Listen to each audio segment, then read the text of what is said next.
I'm Todd Salzwedel. This is my wife, Alice Salzwedel, and I guess whenever it comes to thinking about retirement and so forth, we're middle age, I guess, young adult to middle age. We're not as young adult as we once were, I guess. But the idea of retirement and thinking about preparing for our future, which for us is a long time away, really hit me when I was very young.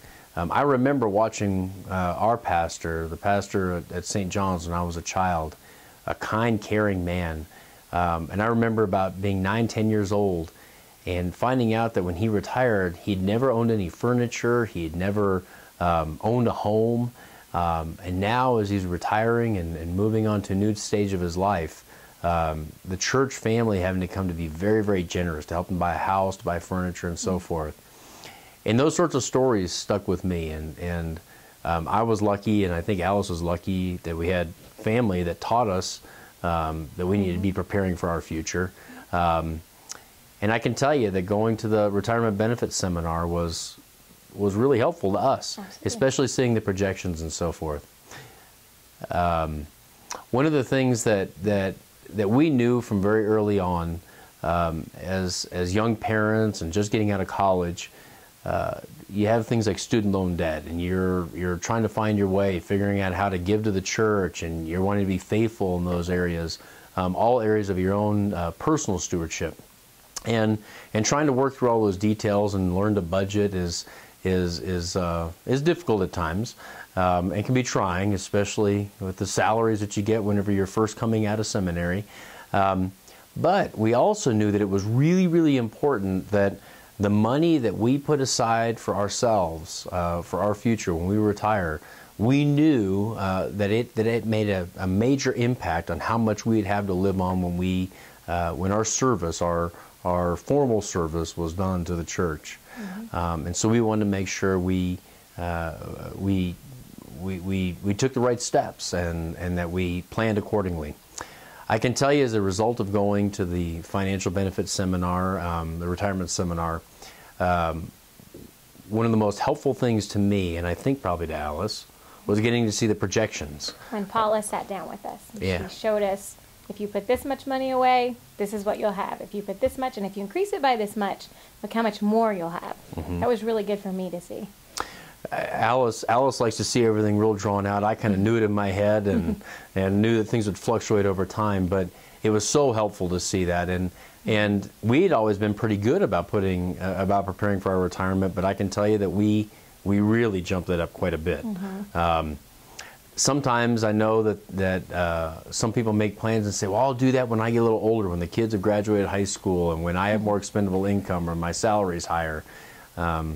But one of the things that they'll explain to you very well at the retirement seminar is the idea of compound interest and how that builds upon itself. And they're concepts that, well, we just don't learn in seminary. Sometimes whenever we begin to think about retirement, we think it's just about a 401k or the amount of money the church is putting in and what we put into our PIP and so forth. But there are so many more decisions that come into that. Alice and I were very lucky. She loves numbers and the detail-oriented stuff. I've got a finance degree, but she's the one that does the monthly bills. I hate doing all the detail stuff. I like the big macro things.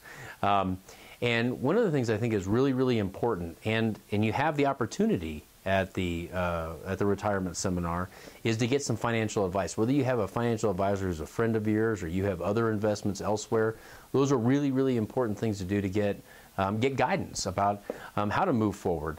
We're faced with decisions all the time, and I think especially when we're young adults, somebody might come out with a lot of student loans or credit card debt or whatever the case may be, big car debts, whatever the case may be, and we struggle about whether to pay off those debts and postpone putting money away for retirement and rainy day funds and so forth.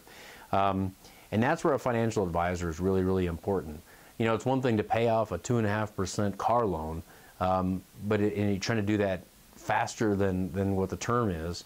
But you're losing out. You might be losing out on a 2.5% to 5% investment opportunity as well by putting it into a mutual fund or something like that. Mm-hmm. And so having financial advice, helping somebody to help direct how you manage your debt and income and preparation for the future, I think is really, really vital, really, really important. And we've been lucky. We both like numbers and kind of enjoy looking at all that. And so the spreadsheets and the projections they show us at the seminar look very familiar to us. We do our own. But whether it's Ernst & Young or your grandpa's financial advisor, get the advice somewhere and help them to look at your elections, your risk, your ability to take on risk, and how comfortable you are with that. I don't think Alice ever looks at the retirement accounts. I look at them a lot, but she doesn't look. She doesn't like watching them go up and down. It scares her. Now, over time, she likes it, but doesn't like watching the day to day. That's true. Those are important things. But do get some advice from a qualified and very good advisor. Sorry that we can't be at the clergy Board of Pensions retreat, the retirement, but there were a few things. I'm James Large, and presently I'm serving as the Albuquerque District Superintendent, and this is my wife, Marilyn. And wanted to tell you a little bit about our journey toward retirement planning. When we were fairly new in ministry, there was a dear, sweet person who was retiring from ministry after 40 years. And I asked him a question, where are you going to live after you retire? And he looked at me and he said, well, we're going to serve a church part-time for the next couple of years so that we can have enough money to buy a house. And I told that to Marilyn, and we decided that it needed to be different. And so we really looked at what we were doing with our pension. There's about 3 things that we want to talk about today. The first thing is the basis for all of that is the whole notion of tithing. Tithing is very difficult, but tithing is something that we have practiced all of our ministry. And with small children growing up, it was very difficult. We had to make sacrifices and decisions, but it's been a blessing to us. It was one thing that we did discuss with the children from the time they were very small. We would sit at our kitchen table and we would discuss where our money went, and it was a family decision that 10% was that we were going to tithe every year. And we made that decision with our children every year. The other thing that Marilyn and I began very early on is when I became a member of the conference, it was back way before direct billing and everything else. We received in the mail a payment card. It was an old computer card that gave us the option of mailing in not a donation, an investment into our pension. And we looked at that and we started sending $20 a month.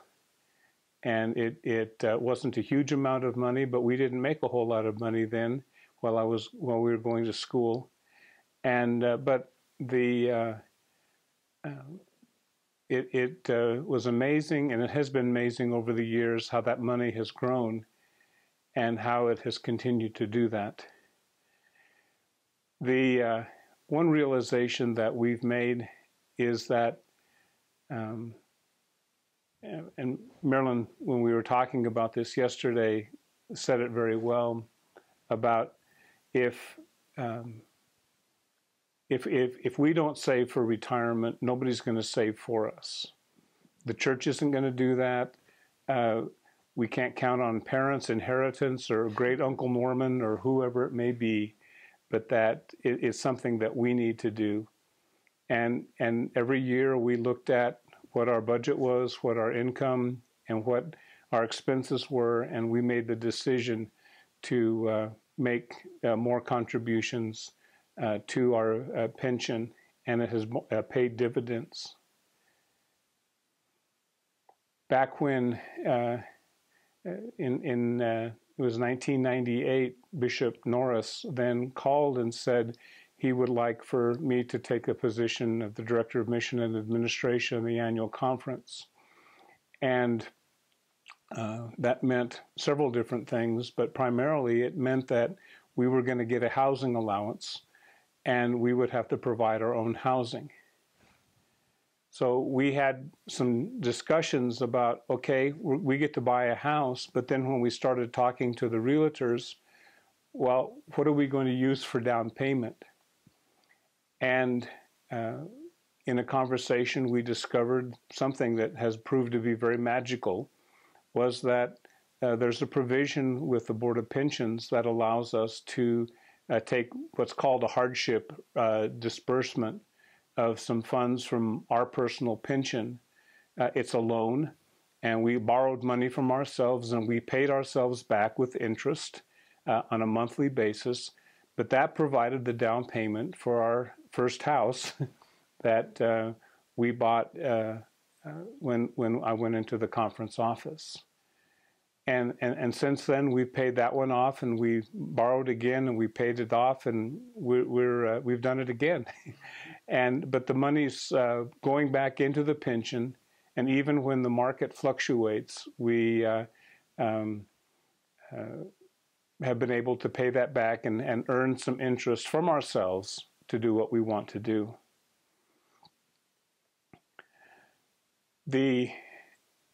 One of the other things that has been very important is that we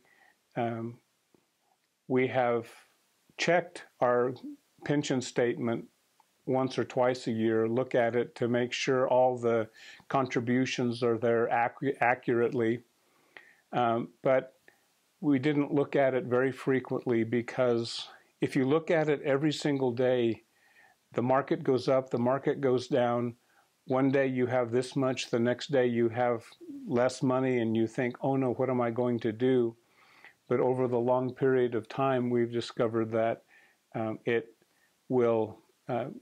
that the market really kind of takes care of itself. Although we do look at it now, and it's very encouraging, we will get to retire. We will not have to continue to work. So those are some things that for us are very important to keep at it, to make it a family thing, to make it a part of our financial planning, and to make those contributions and make that every single month. And right now, I mean, with the new 2012, that there's matching money that the churches will pay up to 1%, which is a good thing. And so just do it. Thank you all, and have a great retreat.